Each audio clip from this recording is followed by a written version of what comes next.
He waited until our anniversary dinner to tell me. 23 years to the day since I had stood in front of everyone I loved and promised him forever, and he chose that table, that candlelight, that exact moment to reach across and quietly take my forever away from me. I remember the waiter had just set down the bread. I remember the small vase of flowers between us.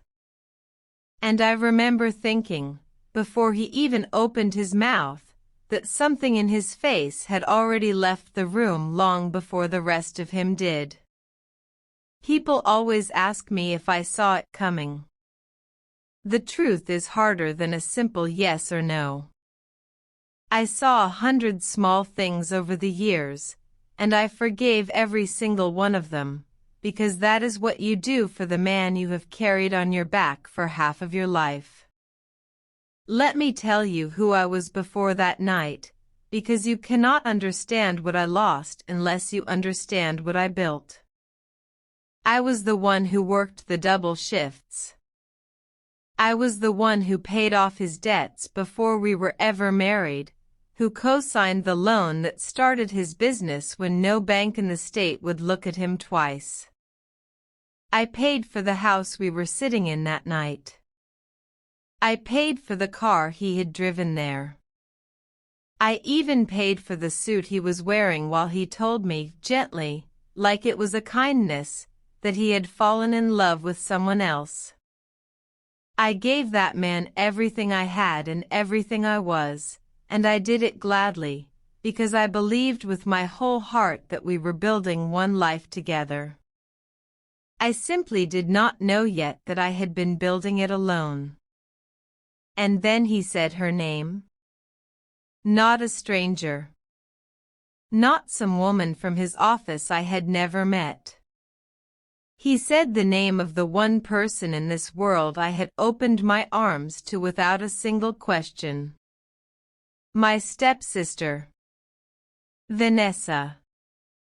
The young woman my father's second marriage had brought into our family, the one I had welcomed, fed, lent money to, and defended at every dinner table when other people whispered about her. I had treated her like my own blood. I had told her, more than once, that she would always have a place with us. And she did. She took it. She took my husband, my home, my standing in this town, and the future I had spent 23 years quietly paying for in advance, and the entire time she was doing it, she was still smiling at me and calling me sister. Before we go any further into this story, before we dive deeper, let us know in the comments where you're watching from. We'd love to hear from you. And don't forget to hit that subscribe button so you never miss any of our upcoming videos. Because what I am about to tell you is not the story you think it is. I could stand here and tell you this is a story about a faithless husband and a younger woman, and you would believe me, because that is exactly what it looked like from the outside. A loyal wife.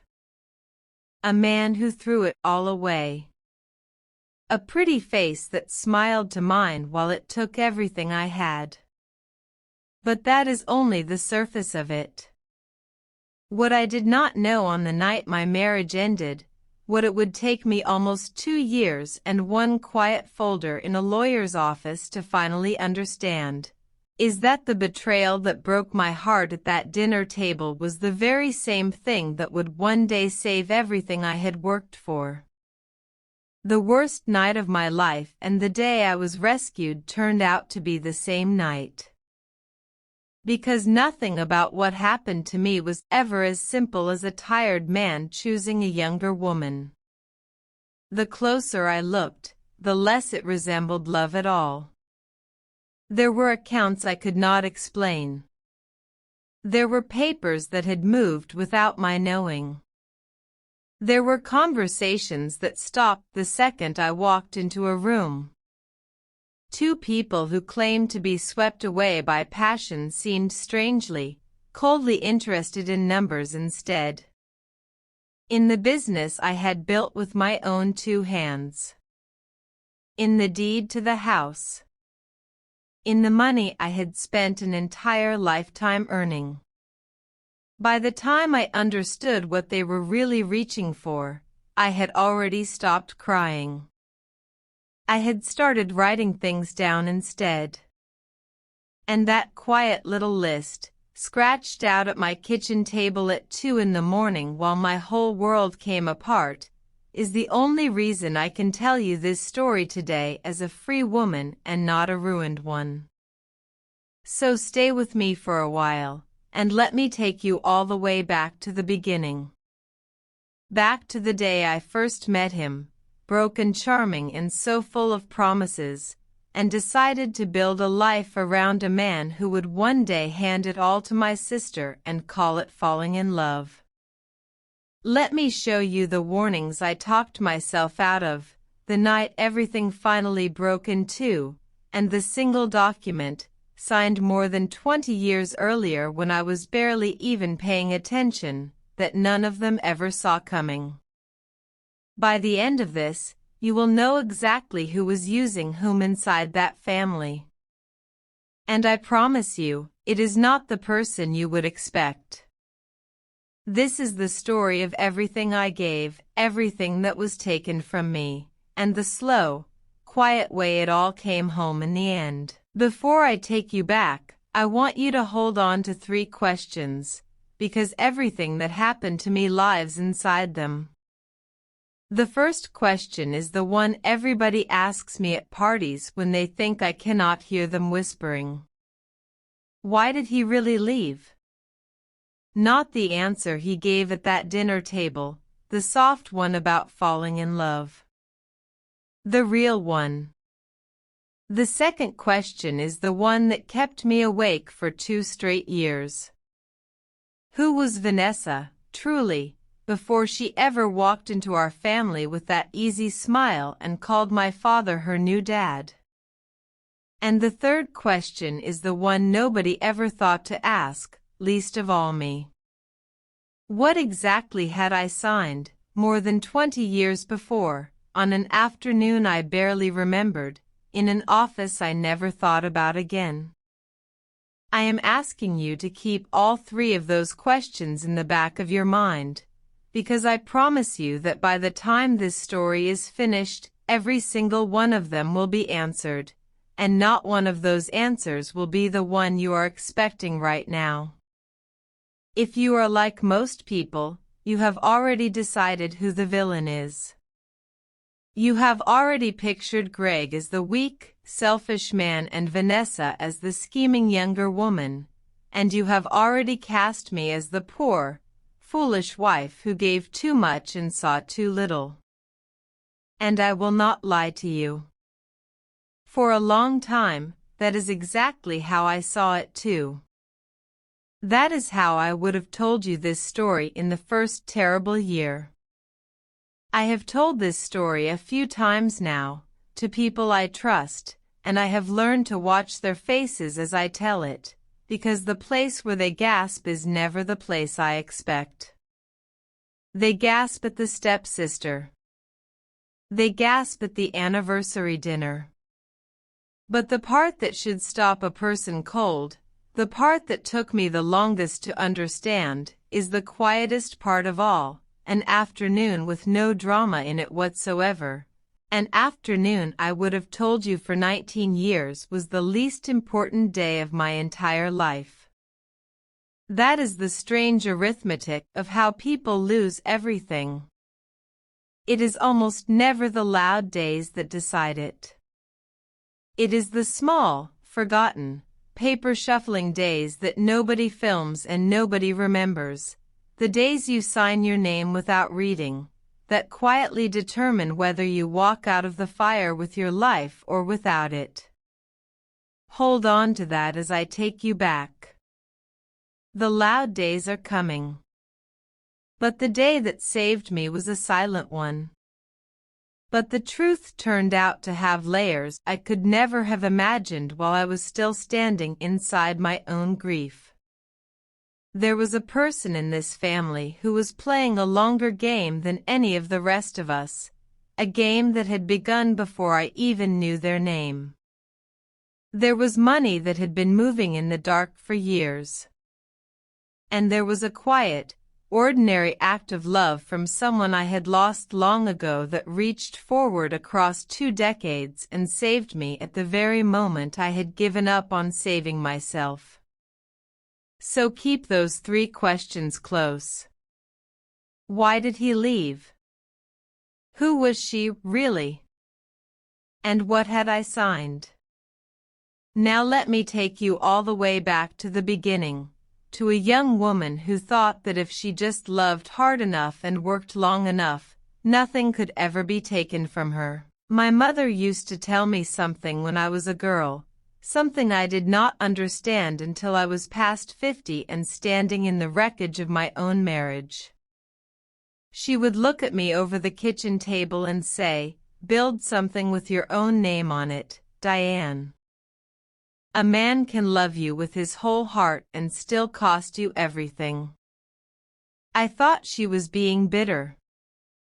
I thought she had simply been hurt once and never let it go. I would roll my eyes the way young women do at their mothers, certain that I was different, that my life would be the warm one, the safe one, the one where love was enough. The one where love was enough. I did not know then that those words were not bitter at all. They were a warning, and more than that, they were a gift, though it would take me 23 years and a tear to finally unwrap it. I grew up to be a careful one. My father, Frank, was a quiet man who balanced his checkbook every Sunday evening at the same table with the same pencil, and my mother kept every receipt in a shoebox like it was scripture. We were not rich, but we were never afraid of the mailbox, and that kind of steadiness gets into your bones. By the time I was 19, I was working 2 jobs and putting myself through community college at night, and I can still feel the cold of those early mornings, the bus stop, the smell of the diner where I poured coffee before my shift at the office even started. I learned young that nobody was going to hand me a single thing. So I built. Slowly, stubbornly, dollar by dollar, I built a small life that was entirely my own, and I was proud of it in a quiet way. By my late 20s I had a steady job, a little savings, and a reputation as the woman who never missed a payment and never broke her word. I was not lonely, exactly, but I had room in my life, and I had begun to think that maybe room was all I would ever have. And then I met Greg.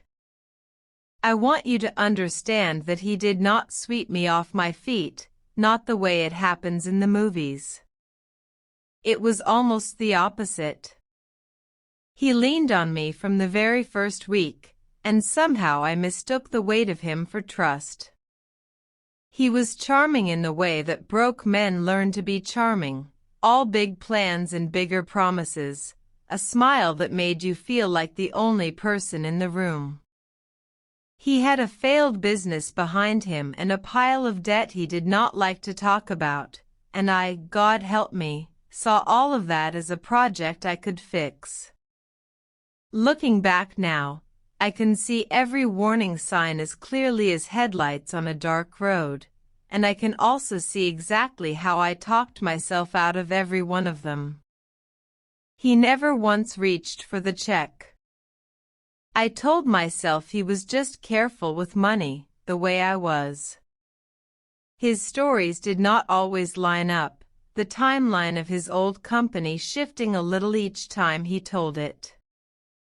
I told myself I was misremembering. His confidence always ran a few years ahead of anything he had actually accomplished. I told myself that was ambition, that a man with that much belief in himself would surely turn it into something real. And do you know what? For a while, with my help, he did. That is the cruelest part of it. The thing I poured myself into actually worked, which made it that much harder, years later, to admit what it had cost me. Within 2 years I had done something I never thought I would do. I co-signed a loan for him, a real one, with my own steady credit and my own savings as the cushion underneath it, because not a single bank in the state would look at Greg Halloway twice on his own. I paid off the worst of his old debts so that we could start clean. And I handed him the seed of the business that would, over the next 2 decades, become the thing his whole reputation was built on. People in our town would come to know him as the successful one, the man with the easy laugh and the growing company, and almost nobody ever knew the truth. The truth was that every brick of it had been laid on a foundation I quietly poured with my own hands and my own name. For the first 10 years, that arrangement felt like love to me. I did the books late into the night while he shook hands at the front of the room. I was the one who caught the math errors, who chased the late invoices, who took the panicked phone calls when a deal nearly fell through. I declined vacations so we could reinvest. I took out a second mortgage on the house, my house, the one I had bought before I ever met him, so that the business could survive a hard winter. And I did all of it without resentment, because in my mind there was no him and no me. There was only us, one life, one future, and every sacrifice I made for the business was a sacrifice I was making for the two of us together. That belief was the most precious thing I owned, and it was also, I would learn, the most expensive. I want to be fair to Greg here, in the telling, because a story is only worth your time if it is honest, and the honest truth is that I loved him, and that for a long while he gave me reasons to. He could be tender in small, surprising ways. He remembered the anniversary of my mother's passing every single year and would bring home flowers without a word and put them in her favorite vase. When I was sick, he was gentle. When I doubted myself, he was the first to tell me I was the smartest person he had ever met, and he said it like he meant it, and I believe now that in those moments he did. That is what makes betrayal so difficult to see coming. People are not villains in every scene. The man who left me at that dinner table was also the man who had held my hand in a hospital hallway and the man who knew exactly how I took my coffee for 23 years. Both of those men were real. That is the cruelty and the confusion of it. There was one afternoon during those years that I barely remembered until much later, and yet it turned out to be the hinge that the entire story would swing on. My father, Frank, asked me to come to his lawyer's office, a careful older man named Mr. Avery. My father said it was time to do things the right way, to put the house and the business into the proper structure so that the family would be protected no matter what life threw at us. I was busy, distracted, half my mind already back on the day's invoices. I signed where Mr. Avery pointed. I trusted my father the way I had trusted him my whole life. And I did not read a single word of what I was signing. I want you to remember that afternoon, because everyone in this story forgot about it, including me, and it would sit in a folder in the dark for over 20 years, waiting. Life, for a long while, was good in the way that ordinary good lives are. We were not the kind of couple that other people envied, but we were solid. The business grew. We paid off the second mortgage. Greg got his easy laugh and his nice suits, and I got the quiet satisfaction of watching something we had built keep standing through storms that knocked other companies flat. I did not need to be the face of it. I had never wanted the spotlight. I only wanted the thing itself to be safe, and ours, and real. And for the better part of 2 decades, it was. If you had asked me at 45 whether I trusted my husband, I would have laughed at the question. Of course I did. I had bet my entire life on him, and as far as I could see, the bet was paying off. I want to tell you about one winter in particular, because it is the winter that, more than any other, shows you the shape of our whole marriage if you know how to read it.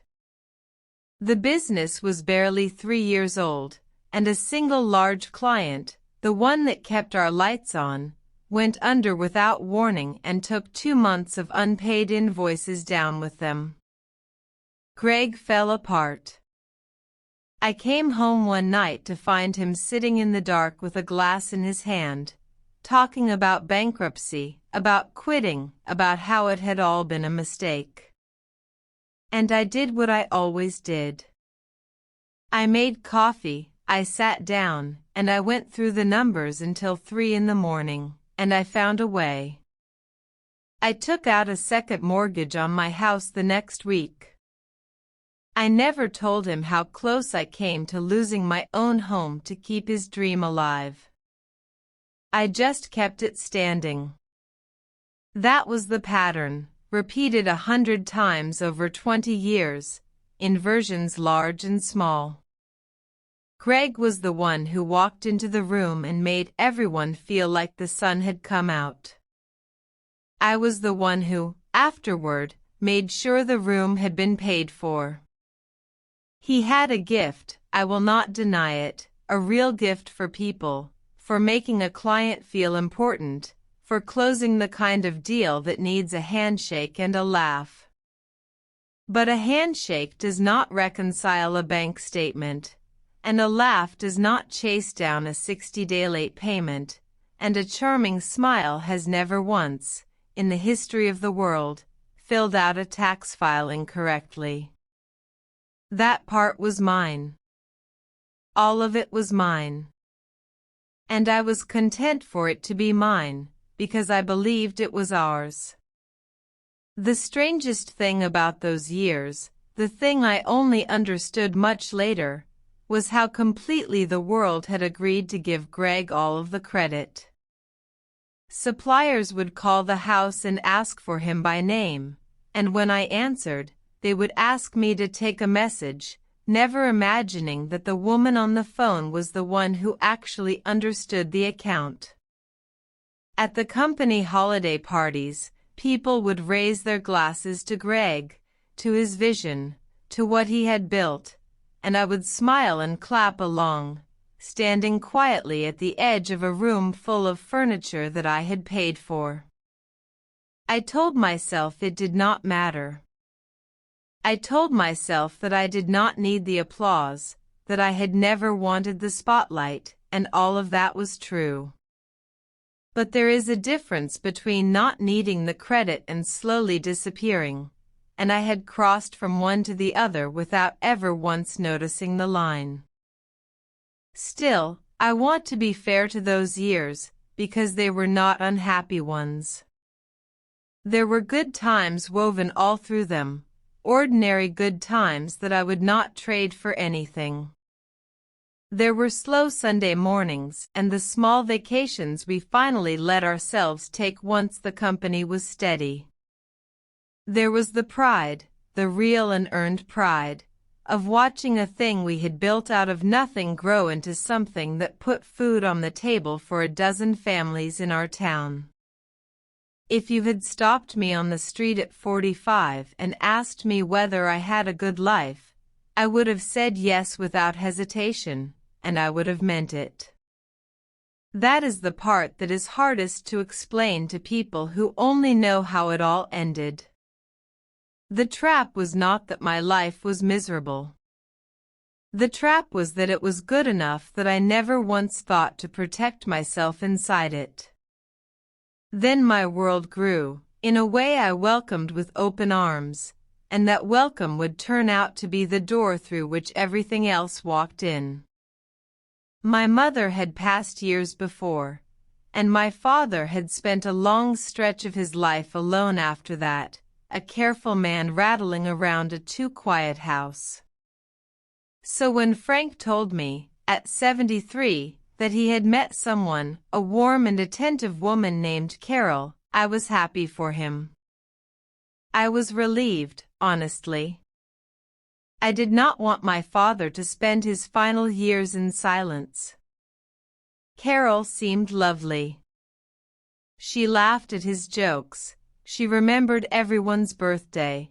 She fussed over him in a way that made the loneliness lift right out of his face. And Carol came with a daughter. A grown daughter, just past 30, with a bright smile and a soft voice and a story about a hard run of luck. Her name was Vanessa. I want to be honest about how I felt when Vanessa first came into our lives, because it matters. I did not feel suspicious. I felt joy. I had no children of my own, no sisters, and here, late in my life, was the chance to have a younger woman in the family to look after, to mentor, to spoil a little. I threw my arms around the idea of her. I helped her find work. I lent her money when she was short, and I never once asked for it back. I defended her at family dinners when an aunt or a cousin raised an eyebrow at how quickly she had folded herself into our lives. I told them all to give her a chance, that she had simply never had anyone in her corner before.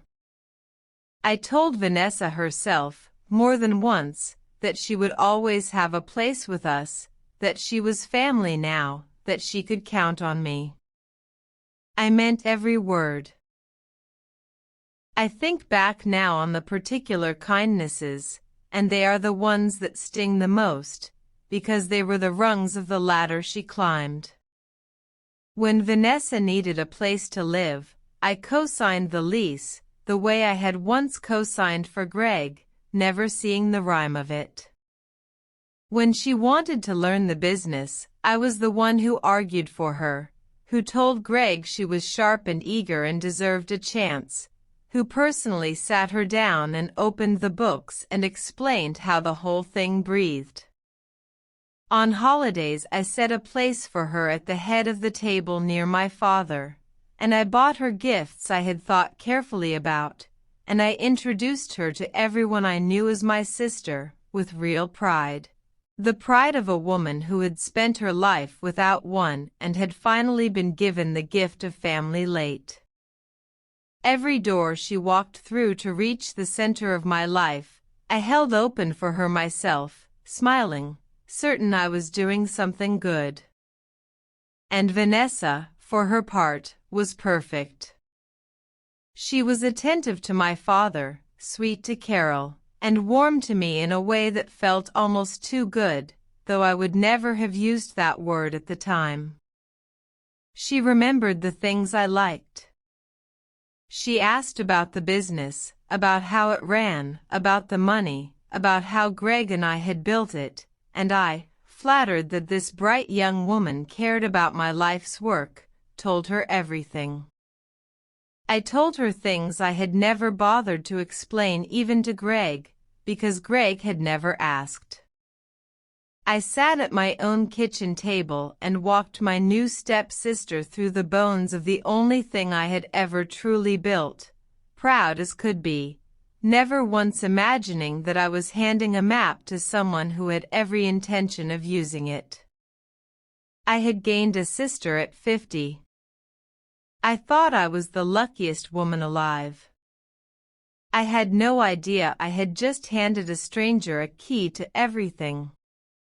The first changes were so small that I am almost embarrassed to tell you about them, because from the outside they sound like nothing at all. Greg started staying late at the office, which was hardly new for a man who ran a growing business. But the lateness had a different texture to it now. He stopped telling me about his day when he got home. The man who had once narrated every deal and every handshake to me over dinner now answered my questions with a single word and a tired smile, and turned the conversation back to me, as if he had learned that the safest way to hide something is to keep the other person talking. I noticed it the way you notice a draft in a house you have lived in for years. You cannot find the window that is open, but you know, somewhere, one is. Then there was Vanessa, who had somehow become indispensable at the company. It had started innocently. She needed work, I had wanted to help, and Greg had offered her a small role answering phones and learning the books. I had been grateful to him for it at the time. But over a matter of months that small role grew teeth. She was in meetings she had no business being in. She knew the status of accounts before I did. She and Greg had developed a shorthand, little jokes I was not part of, glances across the dinner table that ended the moment I looked up. I told myself I was being foolish. I told myself a younger woman naturally has more energy, that of course she would rise quickly, that I should be proud of her, that this was exactly the kind of family business I had always dreamed of. I told myself a great many things in those months, and I believed almost none of them. There was one evening that I have never been able to scrub out of my memory, though at the time I filed it away as nothing. I came home earlier than expected and heard Greg on the phone in the next room, and his voice was low and warm in a way I had not heard him speak in years, certainly not to me. The second he heard the door, the voice changed, snapped back to the flat and tired register he used at home, and he told whoever it was that he had to go. When I asked, lightly, who that had been, he said it was a supplier, calling about a late shipment. A man does not speak to a supplier the way I had just heard him speak. Some part of me knew that instantly, the way you know a wrong note in a song you have heard 1,000 times. And some other part of me, the part that wanted to keep my life intact, reached over and quietly turned that knowledge off, the way you would turn off an alarm in the middle of the night so you could go back to sleep. The money was the part one could not explain away no matter how hard I tried, and believe me, I tried. I had done the books for that company for 20 years. I knew its rhythm the way a mother knows her child's breathing in the next room. And the rhythm was off. There was a new supplier account that I had never set up and could not get a straight answer about. There was a company credit card I had not authorized. There were transfers, small ones at first, that left the main account on a schedule that did not match any vendor we used. When I asked Greg about them, he had an answer for everything, smooth and quick, and each answer was just plausible enough to let me set my worry back down for another week. But the worries were stacking up now, one on top of another, and the stack was getting harder to ignore. It was my best friend Linda who finally said the thing out loud, the thing I had been refusing to even let form into words inside my own head. We were having coffee on her back porch on a Sunday, and out of nowhere she set her cup down and looked at me and asked, "Diane, have you watched the way he looks at her?"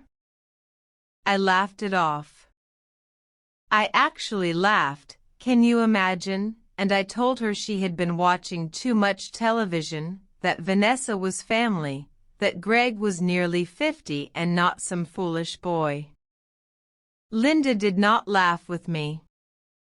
She just held my eyes for a long moment and said, "I am not saying it to hurt you. I am saying it because I love you, and somebody has to." I changed the subject. But her words followed me home and sat down at my kitchen table and would not leave. I want to be honest with you about what I did next, because I think a lot of people will recognize themselves in it, and there is no shame in it, only a kind of sorrow. I began to investigate, and then I talked myself out of it, over and over, in a loop I could not break. One night Greg fell asleep on the couch with his phone face up on the coffee table, and I stood over it for what felt like an hour. All I had to do was reach down. All I had to do was look. And I could not make my hand move, because some part of me already knew that whatever I found could not be unfound, and that the life I had built, the one life, the only life, would end the second I picked up that phone. So I covered him with a blanket instead, and I turned out the light, and I went to bed beside the man I was already losing, and I chose not to know for one more night. There were near misses everywhere I looked once I started looking, and each one I explained away with a story. There was a hotel receipt in his jacket pocket from a town 2 hours away on a day he had told me he was meeting a client downtown. He said the client had moved the meeting, that he had simply forgotten to mention it, and the explanation was so casual, so unbothered, that I felt foolish for even having found the receipt. There was a delicate gold bracelet I came across in his desk drawer that I had not bought and had never been given, and when I worked up the courage to ask, he said it was a gift for Carol, for my father's wife, a thank you from the company for all her support. I wanted so badly for these answers to be true that I made them true in my own mind, at least for a little while longer. But the human heart can only refuse to know something for so long, and mine had reached its limit. The night it finally broke was an ordinary Tuesday, which is how these things always seem to happen, on the most forgettable of days. I had picked up Greg's laptop to print a shipping label, something I had done 100 times, and a message was open on the screen, and I read it before I understood what I was reading, and then I read it again, and there was no story left in the world that could explain it away. It was from Vanessa.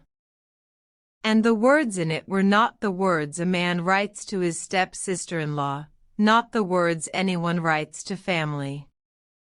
They were the words of two people who had been hiding something for a very long time, and who believed they would never be caught.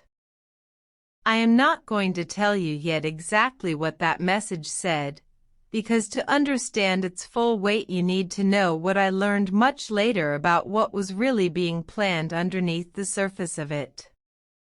But I will tell you what I did the moment I read it, because that moment was the hinge on which the whole rest of my life would turn. I did not scream. I did not cry. I did not pick up the laptop and throw it across the room the way I had always imagined I would in some half-conscious nightmare. Instead, a strange calm came over me, a cold and clear and almost peaceful calm, the calm of a woman who has finally stopped lying to herself after years of practice. I closed the laptop. I walked into the kitchen. And I put a pot of coffee on, because I knew, somehow, that I was going to be awake for a long time. There were other moments in those months that I have never told anyone about, small ones, the kind that mean nothing on their own and everything when you finally line them up. There was the night Greg came home and his shirt smelled of a perfume that was not mine, and he said he had hugged a client's wife goodbye at a dinner, and I believed him, or I made myself believe him, which by then had become the same thing. There was the way he started locking his phone, a man who had never in 20 years cared who saw his screen. There was the new gym membership for a man who hated the gym, the sudden interest in his appearance, the haircut, the cologne I did not recognize. Each one had an explanation. Each explanation was reasonable. And every reasonable explanation was one more small stone I used to wall myself off from the truth I already knew. I started watching Vanessa differently too, though I hated myself for it. At the family dinners at my father's house, I would catch the way she and Greg arranged themselves in a room, always aware of each other, always a careful distance apart that was somehow more telling than if they had been close. I noticed that Vanessa had stopped asking me for advice and started asking Greg. I noticed that when the two of them disagreed about something at the company, they did it like a couple who had already made up in private, not like a boss and an employee. And I noticed, most of all, that Carol watched all of it with a small, satisfied calm, the way a person watches a plan unfold exactly on schedule. I did not understand what I was seeing. But some animal part of me was keeping count, even while the rest of me kept making excuses. Linda pushed me again, harder this time, a few weeks after the porch. She had seen something, she would not tell me what, and she sat me down and said, "Diane, I am begging you, just look. You do not have to confront him. You do not have to do anything. Just stop refusing to know." And I got angry at her, the way you get angry at the one person telling you the truth, because she was easier to be angry at than he was. I told her she was jealous of my marriage. I have never forgiven myself for that, because Linda only ever loved me, and I rewarded her honesty with the cruelest thing I could think to say. She forgave me. She always did. But I see now that my anger at Linda was really anger at myself, for already knowing, and for not yet being brave enough to act on it. The worst part of the denial was how exhausting it became, the constant low effort of not seeing. I would lie awake at night running the numbers in my head, the transfers, the supplier account, the credit card, and I would build elaborate innocent explanations for all of it, the way a lawyer builds a defense for a client he privately believes is guilty. I lost weight. I lost sleep. I became short with the people at the company and then hated myself for it.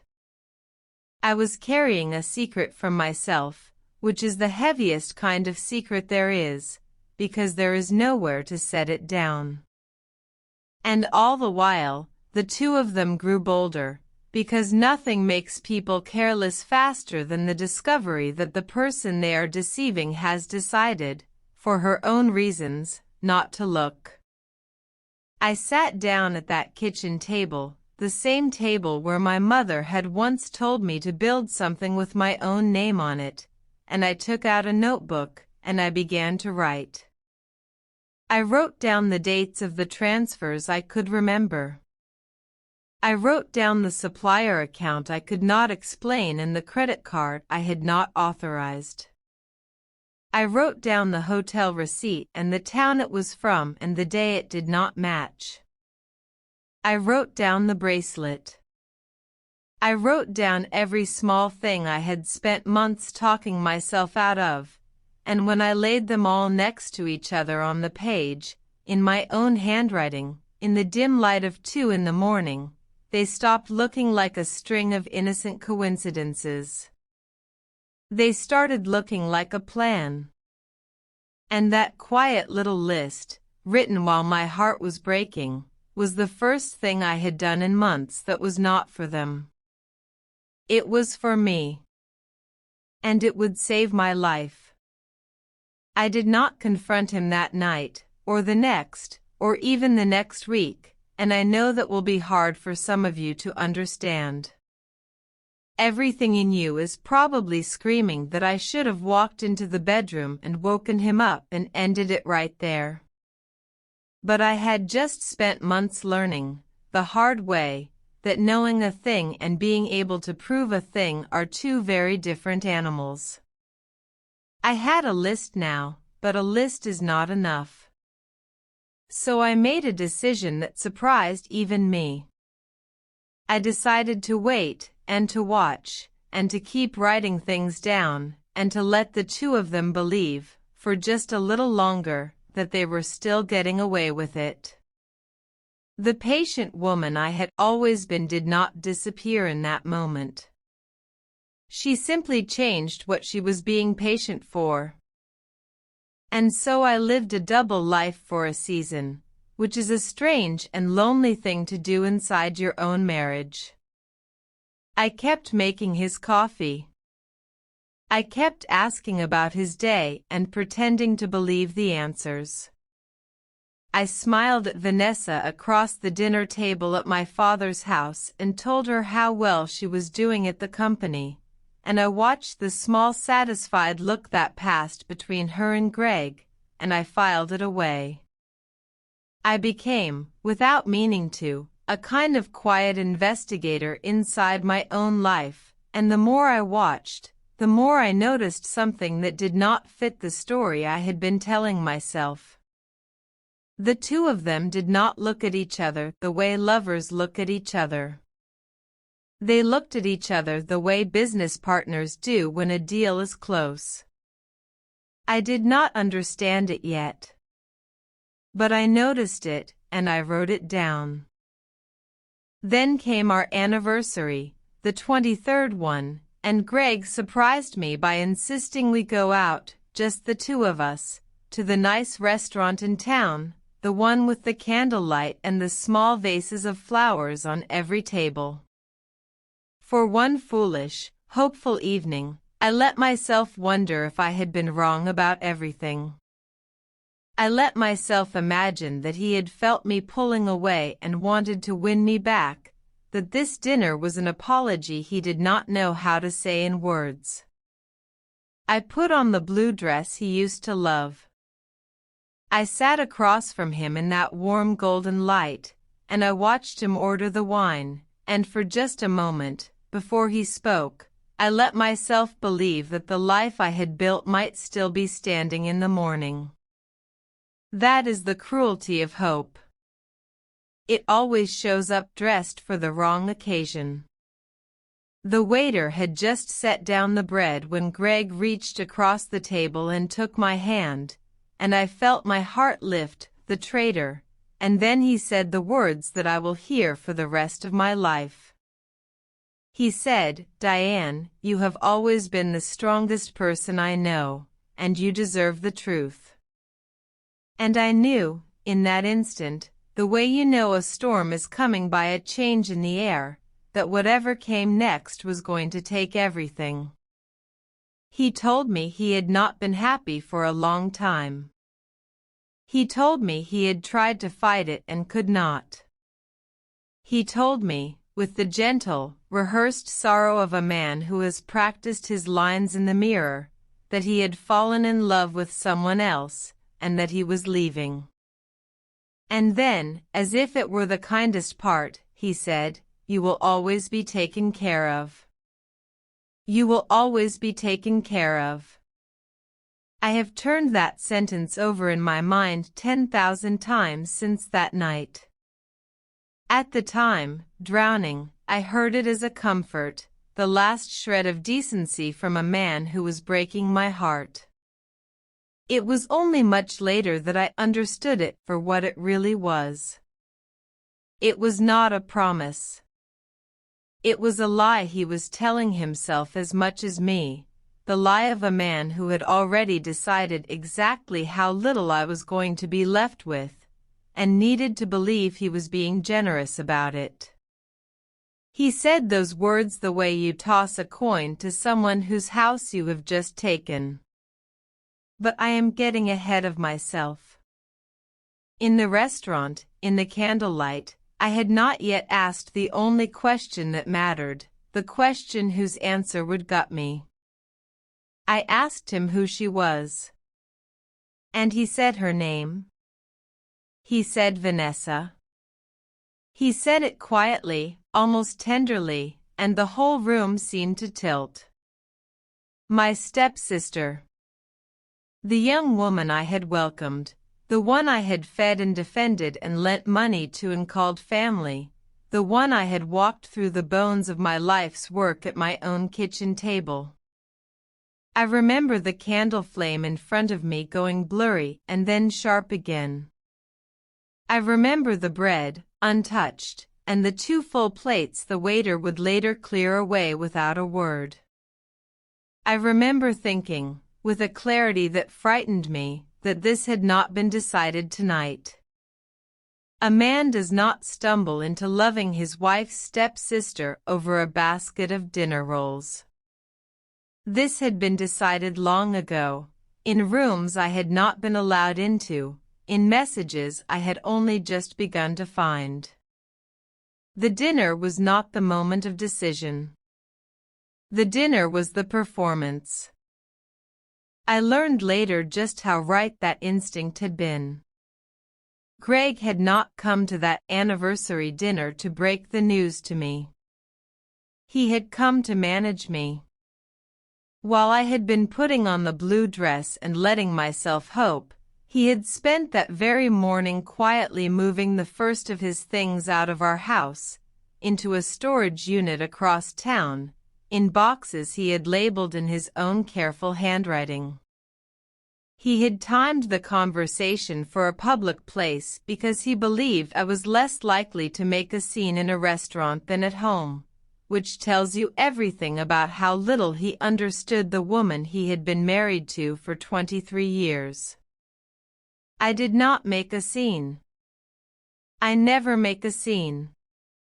I asked for the check, I paid for it, of course, with my own card, and I drove myself home to a house that already had pale rectangles on the walls where his things used to hang. I did not call anyone that first night. Not Linda, not my father, no one. I think I was afraid that saying it out loud would make it permanent, that as long as I held the words inside the house they might still somehow not be true. So I sat alone in the dark with the truth, and a strange thing happened as the hours passed. The grief, which I had expected to drown me, kept getting interrupted by something else, something colder and more useful, a series of small, sharp questions that would not leave me alone. When exactly had this started? How long had I been the only person at that dinner table who did not know the truth? And why, if a man simply wants to leave his wife for a younger woman, would he need to do it so quietly, so carefully, with so much hidden in the dark first? By the time the sun came up, I had not slept a minute, and I had cried less than I expected, and I had begun, without quite deciding to investigate my own life. The house was the loneliest place I had ever stood, and I had stood in some lonely places in my life. I walked from room to room in the blue dress, turning on lights, and everywhere I looked there were small absences, a gap on a shelf, an empty hook, a drawer half emptied and not quite closed. He had been packing for days, maybe weeks, right under my nose, and I had been so busy watching the money and the glances that I had missed the simplest evidence of all, his life quietly withdrawing from mine one object at a time. I sat down on the edge of the bed, still in the dress, and I waited to fall apart. I waited for the screaming and the sobbing I was sure were coming. But they did not come. What came instead was that same cold, clear calm from the night of the laptop, and underneath it, a single steady thought that surprised me with its hardness. I have to tell you what those weeks of pretending did to me, because I think it is the part people understand the least. Living beside someone you are quietly investigating, sleeping next to a man whose betrayal you have already seen with your own eyes, smiling at the woman who is dismantling your life and calling her sister across a dinner table, it changes something in you. I learned to control my face the way an actor learns a role. I learned to keep my voice light while my mind was somewhere cold and clear, taking notes. There were nights I lay awake 6 inches from Greg, listening to him breathe, thinking about the message I had read, and feeling nothing at all, which frightened me more than grief would have. I had loved that man for 23 years. And in those weeks I felt the love quietly close up shop, room by room, like a house going dark. The anniversary dinner itself I have replayed so many times that I can no longer be sure which details are memories and which are the story memories tells. But some things I am certain of. I am certain that he ordered the wine I liked, not the one he liked, a small kindness that I now understand was guilt wearing the costume of love. I am certain that his hands were steady when he reached across the table, steadier than mine, because he had rehearsed this and I had not. I am certain that he used the word happier, that he said he deserved to be happier, as though my entire life of sacrifice had been an obstacle to his happiness rather than the foundation of it. And I am certain that when I asked who she was, there was a fraction of a second, just a flicker, where he looked almost proud, before he arranged his face back into sorrow and said her name. The drive home that night was the longest 20 minutes of my life, and also, strangely, one of the clearest. I did not cry at the wheel. I drove the speed limit. I stopped at every light. And somewhere on that dark road I made a decision that I did not fully understand yet, which was that I was not going to be the woman this happened to. I was going to be the woman who found out why. Because the more the shock wore off, the more one thing refused to fit. If you have ever been left by someone for another person, you know the look of it, the guilt, the tenderness, the messy human grief of a person who has hurt someone they once loved. And Greg had worn that look. But underneath it, just for a moment, I had seen something else. Relief that had nothing to do with love. The relief of a man who has reached a milestone in a plan. The thought was this: they are not running away from me. They are running away with something, because here is what did not make sense, what had never made sense, the splinter that had been working its way deeper into my mind for months.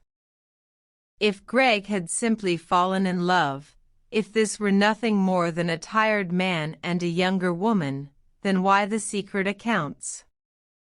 Why the transfers that matched no vendor? Why had Vanessa spent 2 years learning the inside of my business down to the bone, asking about the deed to the house, about the structure of the company, about money that had nothing to do with the small job she had been given? Lovers do not behave like that. Lovers are careless and dizzy and foolish. These two were careful. These two were organized. And the more I thought about it, sitting there in my blue dress in the empty house, the more certain I became that the affair was not the crime at all. The affair was the cover. And I was going to find out what it was covering. The certainty I felt that first night did not last. It could not. Grief does not let you stay a detective for long, and within a few days the calm cracked open and everything I had been holding back came pouring out at once. There is a particular kind of pain in losing not just a marriage but the entire story of your life, in realizing that the 23 years you thought you understood may have meant something completely different to the other person the whole time. I stopped sleeping. I stopped eating much. For about a month, I could not even bring myself to open the mail, because every envelope felt like another piece of bad news waiting to ambush me. I, who had balanced books and chased invoices and never missed a payment in my life, let the letters pile up on the counter, unopened, while I sat in the dark and tried to remember who I was supposed to be. And then the divorce began in earnest, and I learned a second hard lesson, which is that the law does not care about your broken heart. It cares about paper. Greg moved fast, faster than a grieving man should have been able to, which I should have recognized as another clue and was too numb to see. He hired an aggressive attorney, a sharp man in an expensive suit, and the position they took knocked the wind out of me. They claimed the business was Greg's. Not ours. His.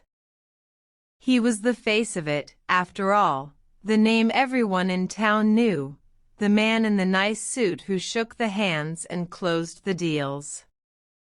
On paper, to anyone who did not know the truth, it must have looked like his life's work, and here was the bitter joke of it, the very invisibility I had chosen, the quiet behind-the-scenes role I had been so content with, was now being used as a weapon against me.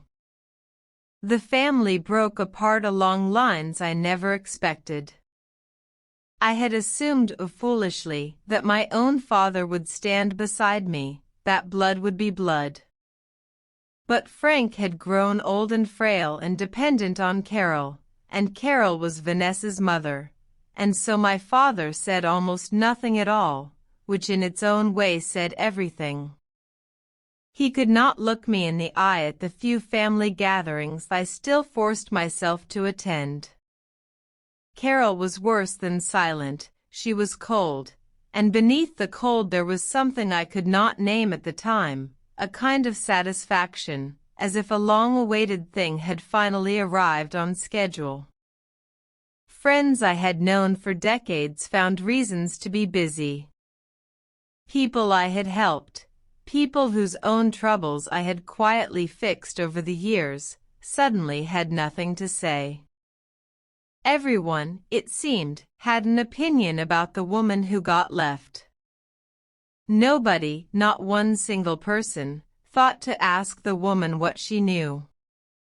There were small humiliations in those weeks that cut deeper than the large ones.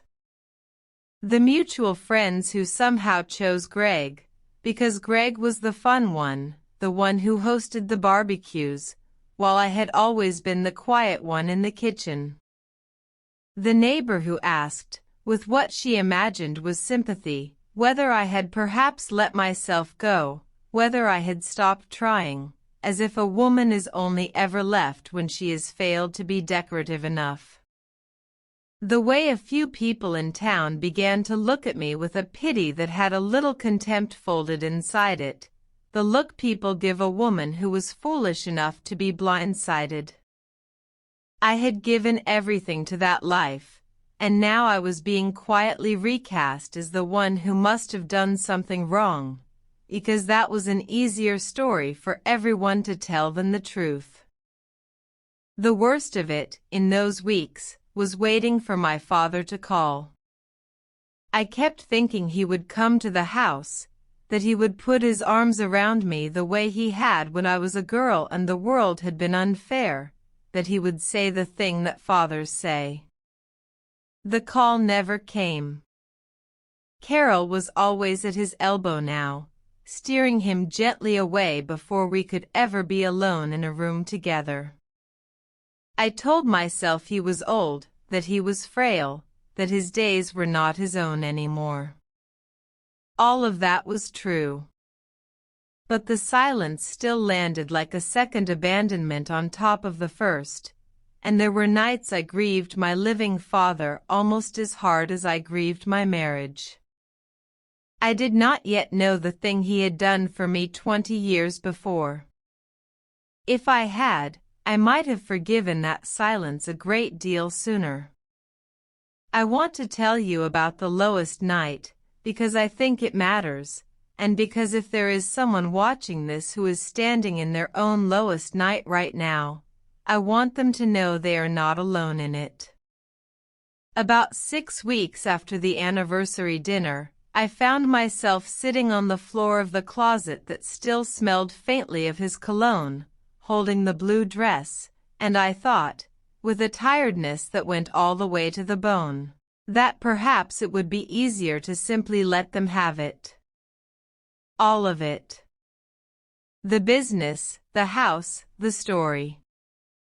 Perhaps I was too old and too broken to fight, and perhaps fighting would only drag the humiliation out longer. I had given everything I had to that life, and now I had nothing left to give, not even to myself. That was the bottom. I want to be honest that I was there, on that floor, in the dark, ready to let go. It was Linda who would not let me. The same friend who had asked me the hard question on the porch months before, the one I had laughed off, showed up at my door the next morning, and she took one look at me and she did not offer me sympathy. She offered me something far more useful. She got angry. Not at me, but for me. She marched into my kitchen and made coffee and sat me down and said, "Diane, I have known you for 30 years, and I have watched you build that company from nothing while that man took the credit, and I will be damned if I sit here and watch you hand it to him and his mistress without a fight. You built this. So get up off the floor and go get your receipts. Get your receipts." 3 small words, and they reached me on that floor where nothing else could. Because the thing about being the careful one your whole life, the woman who balances the checkbook every Sunday and keeps every receipt in a shoebox like scripture, is that when the day finally comes that you need to prove who you are, the proof is already there, waiting. I had 23 years of it. I had the original loan I had co-signed when no bank would touch him. I had the records of the debts I had paid off before we married. I had the second mortgage I had taken on my own house, the house I had owned before I ever met him, to keep his company alive through a hard winter.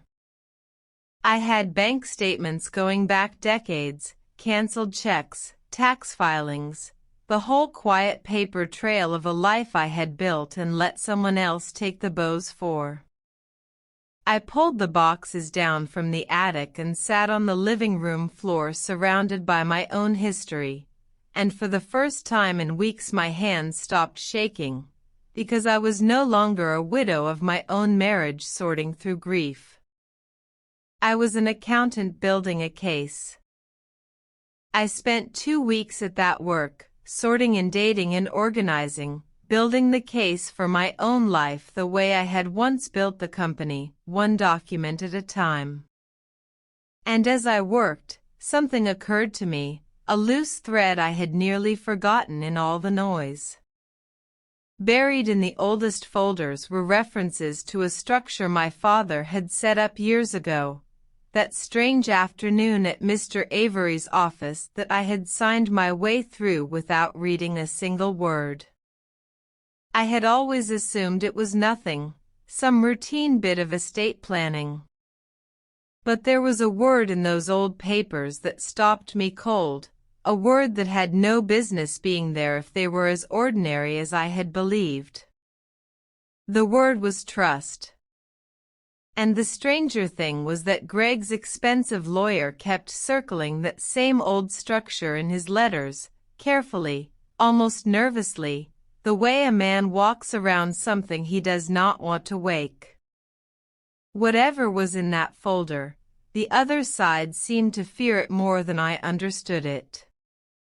And I needed to know why. I will never forget walking into Mr. Avery's office. He was much older now, near the end of his career, but his eyes were as sharp as ever, and he remembered me, and he remembered my father. I set the boxes down and I told him everything, the affair, the step-sister, the secret accounts, the divorce, the claim that the business was Greg's alone. He listened to all of it without a word, his hands folded on the desk, and when I finally finished, he did not say "I am so sorry," the way everyone else had. Instead, he was quiet for a long moment. Then he rose, and he went to an old filing cabinet in the corner, the kind they do not make anymore, and he pulled out a folder that had clearly been sitting untouched for a very long time. He laid it on the desk, and he looked at me over the top of his glasses, and he said, "Diane, do you remember what your father had you sign, all those years ago?" And in that moment, I understood that this story was about to become something else entirely. Mr. Avery opened the folder slowly, the way a man handles something he has been keeping safe for a long time, and he began to explain, and as he spoke, the floor seemed to shift beneath my chair. That forgotten afternoon, the one I had signed my way through without reading, had not been routine estate planning at all. My father, Frank, careful and quiet Frank who balanced his checkbook every Sunday, had done something far more deliberate.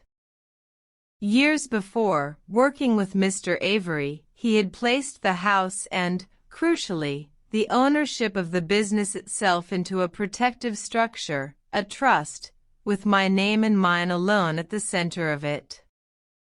Greg had been the public face of the company, its manager, its representative to the world. But Greg had never legally owned any of it. Not a share. Not a brick. The thing he was now trying to take from me in the divorce had never, for a single day, belonged to him. I sat there unable to speak, and Mr. Avery kept going, gently, because he could see I was struggling to take it in. He told me that my father had insisted on it, all those years ago. That Frank had watched me fall hard for a charming man with a pile of debt and a history of failed ventures, and that while he had never said a single word against Greg to my face, he had quietly done the one thing a father could do to protect a daughter who refused to protect herself. He had built me a wall. And then he had made me sign my own name to it, on an afternoon when I was too distracted to read what I was signing, so that the protection would be airtight and beyond question, while never once making me feel that I had married a man my own father did not trust. My mother's words came back to me then, clear as a bell across 20 years. Build something with your own name on it. She had not just been giving me advice. Between the two of them, my parents had built that wall and put my name on it while I was looking the other way. I did not take his word alone for any of it, because I had learned the hard way what it costs to believe a thing simply because you want to. I went back through the trust documents line by line, this time reading every word, with Mr. Avery patiently translating the language for me. And the more I read, the more I understood the full reach of what my parents had quietly done. The structure did not just hold the business and the house. It had been written so carefully that no spouse, no matter how long the marriage, could ever reach the assets inside it without my explicit, deliberate consent, the kind I would have to give knowingly, in front of a lawyer, fully aware of what I was doing.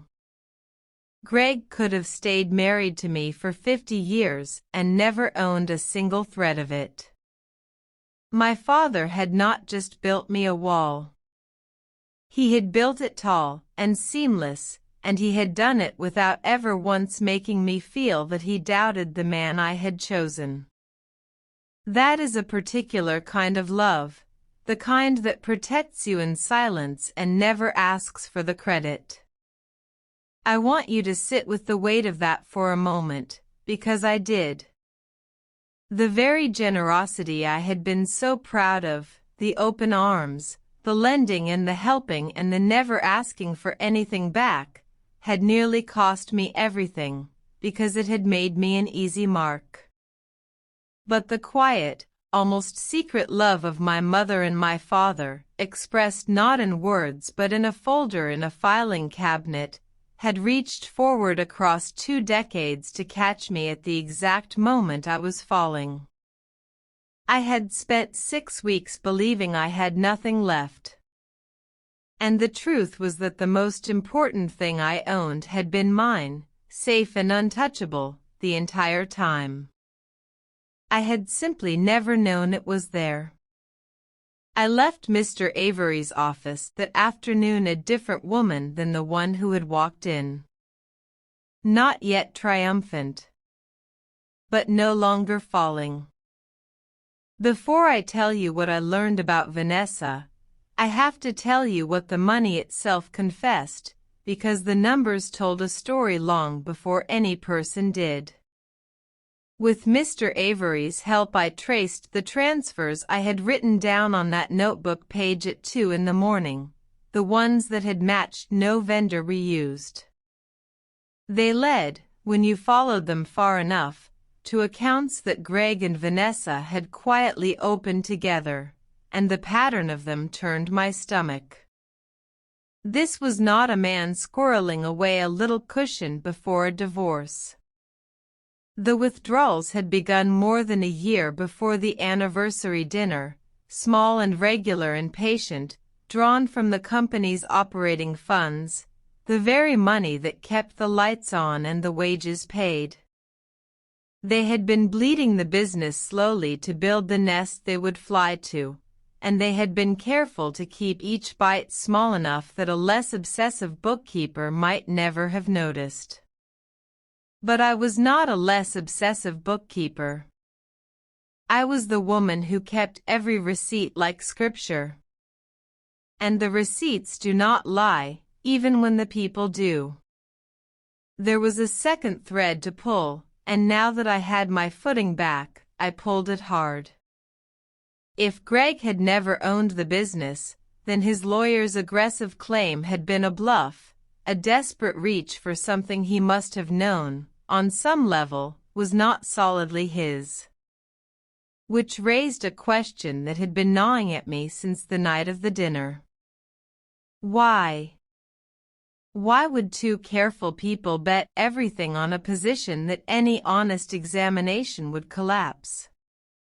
And why had Vanessa spent 2 full years learning the inside of my company, asking about the deed, about the structure, about the money, if love was all this had ever been?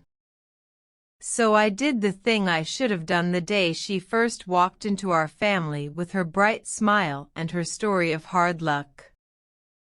I started looking into exactly who my stepsister was. And what I found turned my grief into something much colder and much clearer. I hired someone to look into her quietly, and what came back was a pattern so clean it was almost elegant. This was not the first family Vanessa and her mother had folded themselves into. There had been another older man, in another state, some years before, lonely and comfortable, who had grown close to a charming woman and her devoted grown daughter, and whose savings had thinned in ways his own children could never quite prove but never stopped suspecting. There were old debts settled by people who had gotten close to Carol and Vanessa and then quietly cut their losses and walked away. There was no single crime you could point to, no headline, nothing a court would ever call a crime at all. There was only a pattern, faint but unmistakable once you saw it laid out, the slow and patient work of two women who had learned to read loneliness the way I had learned to read a balance sheet. And so the picture finally assembled itself, and it was not the picture I had carried in my grief for over a year. My father's late-life loneliness had not been a happy accident that Carol stumbled upon. It had been spotted, and approached, and worked. And Vanessa sitting at my kitchen table all those evenings, asking her bright, sweet questions about how the business ran, about the deed, about the money, had not been a young woman taking a loving interest in her new sister's life. It had been a survey. She had been measuring the size of the thing she intended to take, the way a man paces off a field he means to buy. I had walked her through the bones of my life's work with my own mouth, proud as could be, and handed her the map.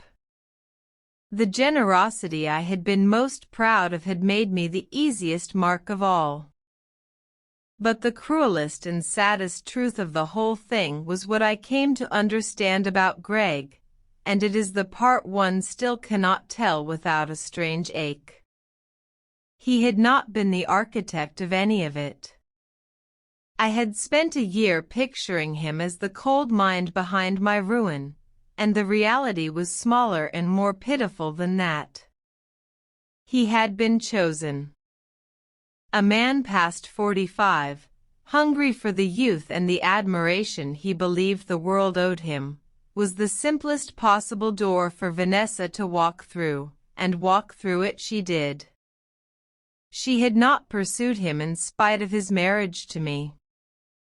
She had pursued him precisely because of it, because he was the person standing closest to the thing she actually wanted, which had never once been Greg himself. It was the company. The house. The money I had spent a lifetime earning.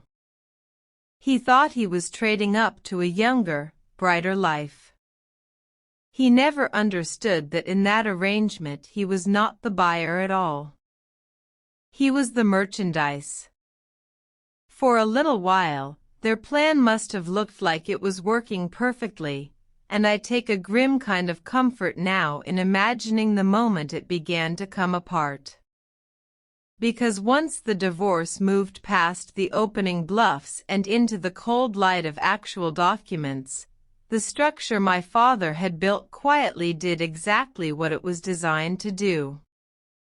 Greg's lawyer requested the records of the business he intended to claim, and what came back was a wall of paper with my name and a trust at the center of it and Greg's name nowhere near the ownership of anything. The accounts he had expected to sweep into were walled off, untouchable, never his to take. The house was not his. The company was not his. The future he and Vanessa had been so carefully steering towards simply was not there to be steered. And somewhere across town, in whatever new life they had set up together, the two of them were beginning to realize that the prize they had schemed and lied and betrayed me to win had never been on the table at all. It did not take long for the whole thing to come apart, once the money was gone, because the money was the only thing that had ever truly held it together.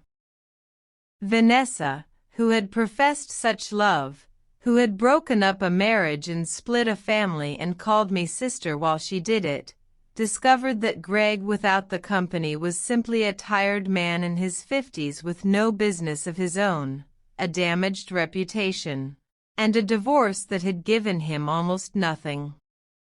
And so she did the thing that people who love money instead of people always do, eventually. She left. She did not even make a great drama of it, from what I heard. She simply drifted, the way a tide goes out, and one day Greg looked around and realized that the woman he had thrown his entire life away for was no longer returning his calls.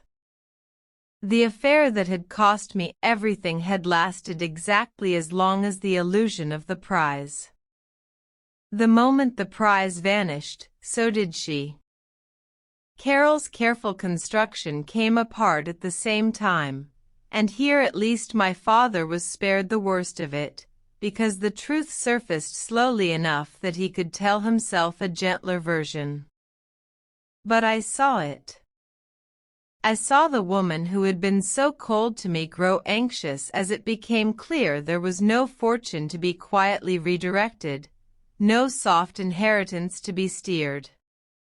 The warmth she had deployed so expertly had been an investment, and the investment had failed, and a person like that does not stay where there is nothing left to gain. My father, frail and aging, was left with the dawning awareness that the comfort of his last years had been, at least in part, a performance staged for a payoff that never came. That knowledge has been its own kind of punishment for everyone involved, and I have never once had to lift a finger to arrange it. It arranged itself, the way these things tend to. And then, one evening, my phone rang, and it was Greg. I almost did not answer. I had built a careful peace by then, and I did not want his voice back inside it. But something made me pick up. There was a long silence on the line, and then he spoke, and he did not say what I had spent a year imagining he might say. He did not say I am sorry I hurt you. He did not say I never deserved you, or I made the worst mistake of my life, or any of the things a man says when his heart finally understands what his hands have done. He said 3 words, flat and tired, the words of a man looking at a balance sheet that had not come out the way he planned. He said, I was wrong. That was all. I was wrong. As if the ruin of 2 decades and a family torn in half were simply a calculation he had run incorrectly, an error in the math, a deal that had gone the other way. I held the phone for a moment, and I waited to feel the surge of triumph I had imagined so many times on that closet floor. I waited for the urge to tell him exactly what I now knew, to lay out the whole scheme, to make him understand precisely how thoroughly he had been used by the woman he had used me to reach. And the surge did not come. What came instead was something quieter and far more freeing. I realized that I did not need him to understand. I realized that his understanding had stopped being my responsibility the moment he walked out of that restaurant. So I did not lecture him. I did not gloat. I simply said, yes, Greg. You were.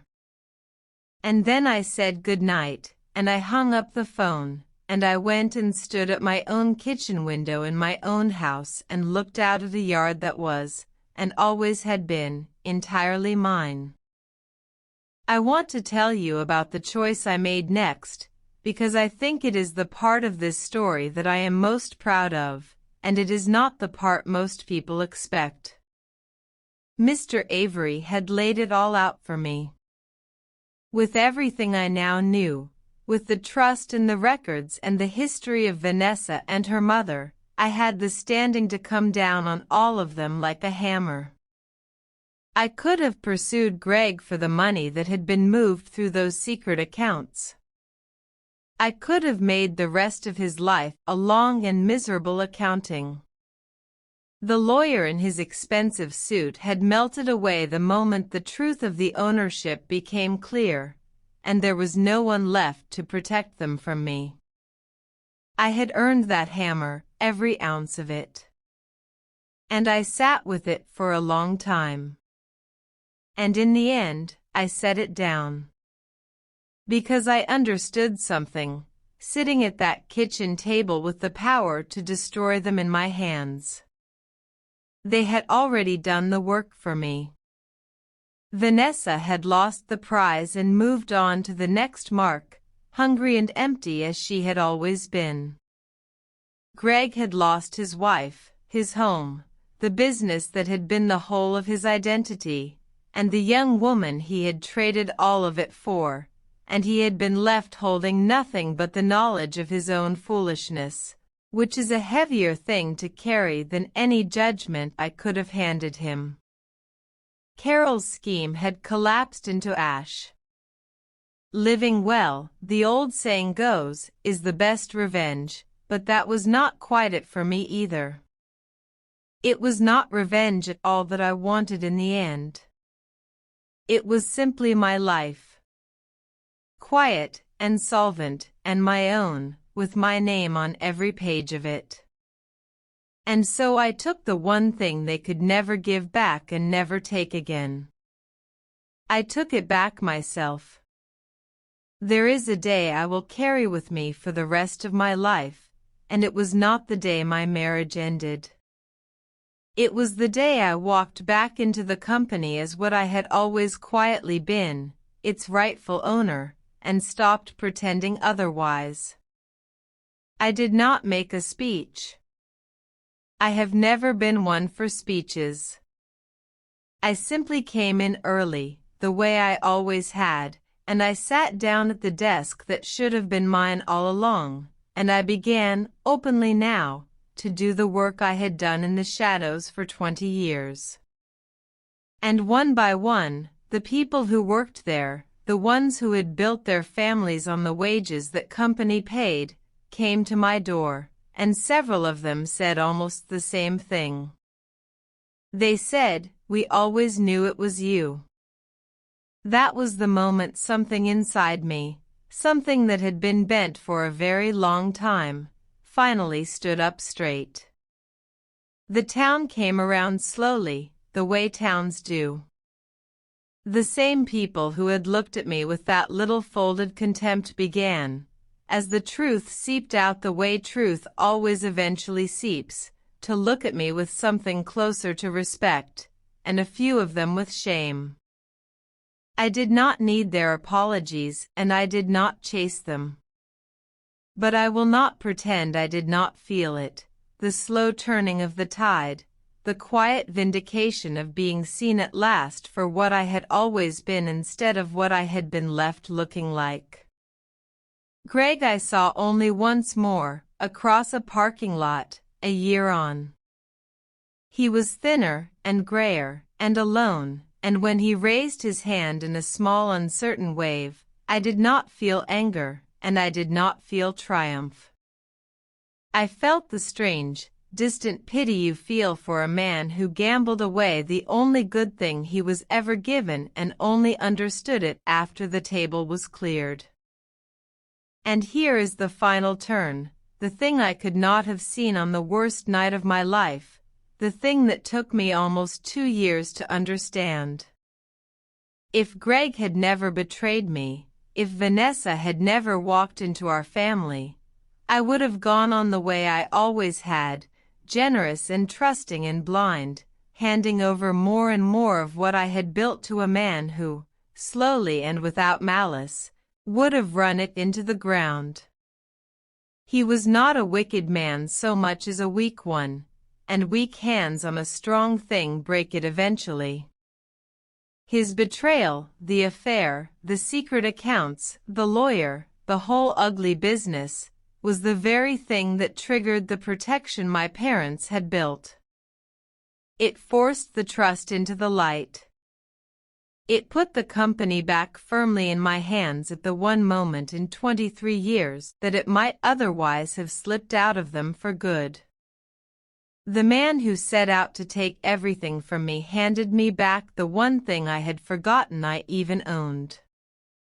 He handed me back myself. People ask me, now that enough time has passed, that they feel safe asking whether I regret it. Whether I regret giving him everything. And I have thought about that question more than any other, and my answer always surprises them. No. I do not regret it. Because what you give reveals who you are, and I would rather be a woman who loved generously and was betrayed than a woman who never loved at all out of fear of what it might cost her. What he took revealed who he was. What she took revealed who she was. And what I kept, quietly, on paper, in my own name, revealed what my mother knew long before I did, sitting at that kitchen table all those years ago. She had not been bitter when she told me to build something with my own name on it. She had been trying to save my life from a distance she could not yet see across. And in the end, she did. The business still stands today, and it carries a different name now, my name, the one that was always quietly on the deed beneath Greg's borrowed shine. I run it the way I always secretly ran it, only now I do it in the daylight, and I no longer have to pretend that someone else built what I built. My father and I have found our slow way back to each other in his final years, two careful people who heard each other through silence and are learning, late, to use words instead. Greg is somewhere out there, diminished, telling whatever version of this story lets him sleep. Vanessa has surely moved on to some new family with some new smile. And I am here, solvent and quiet and free, in a house that is mine, with a name that is mine, having learned the one lesson I would give anything to have learned without the pain. Love freely. But never, ever sign blind.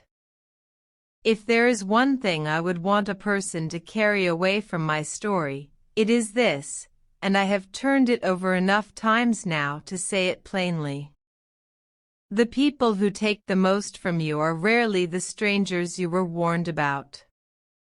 They are the ones you let all the way in, the ones who learn your habits and your weaknesses and your generosity and then use the map you yourself drew for them.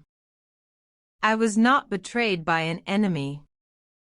I was betrayed by a husband I carried and a sister I welcomed, and that is precisely why I never saw it coming, because love makes you hand over the keys and call it devotion.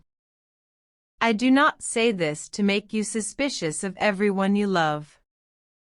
I say it so that you will do the one thing I almost failed to do, which is to be generous with your heart and careful with your name, both at the same time, because they are not the same thing and they never were. And I want to say something about weakness, because I have made my peace with Greg in a way that surprises even me. He was not an evil man. I have known evil, I have looked it in the eye across a divorce, and it wore my stepsister's face, not his.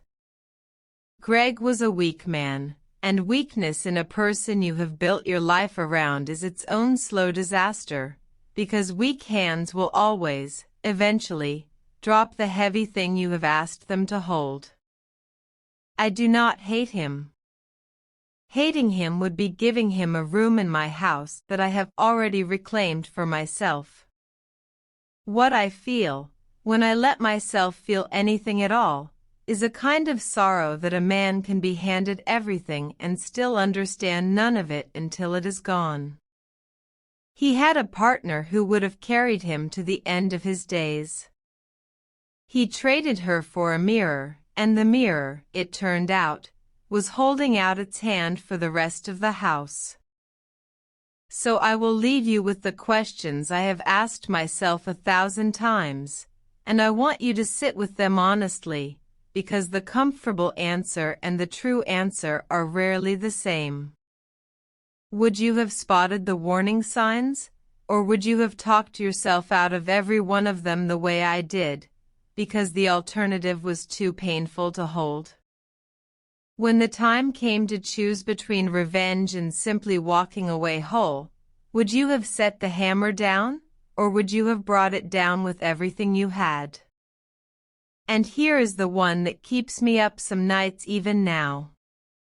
What is the one thing in your own life that you have built and never put your own name on? The thing you have handed to someone else's keeping because you trusted them, the way I trusted, the way we all want to be able to trust?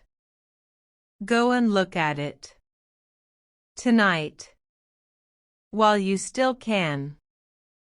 Before you go, I want to hear from you, because the comments on these stories are where the real conversation happens. So tell me honestly, at what point in my story would you have walked away? Was it the unexplained money? The glances across the dinner table? The bracelet in the drawer? Or would you, like me, have stayed and hoped right up until the words were spoken out loud at that anniversary table? Drop the moment in the comments below, and tell me where in the world you are watching from, because it always amazes me how a story this personal reaches so many different lives in so many different places. I read far more of your comments than you would ever guess. And if this story moved you, if it made you think of someone in your own life, or made you want to go check the name on something you built, then do me one small favor and subscribe. Because every single week I sit down and tell another true-to-life story like this one. Stories of trust and betrayal and the slow, quiet justice that has a way of finding people in the end. Because if you think being betrayed by your own family is the worst it gets, then wait until you hear about the man who left his devoted wife for her closest friend, and what he discovered waiting for him in a safe deposit box 6 months later. That story is coming soon, and you are not going to believe how it ends. I will see you there.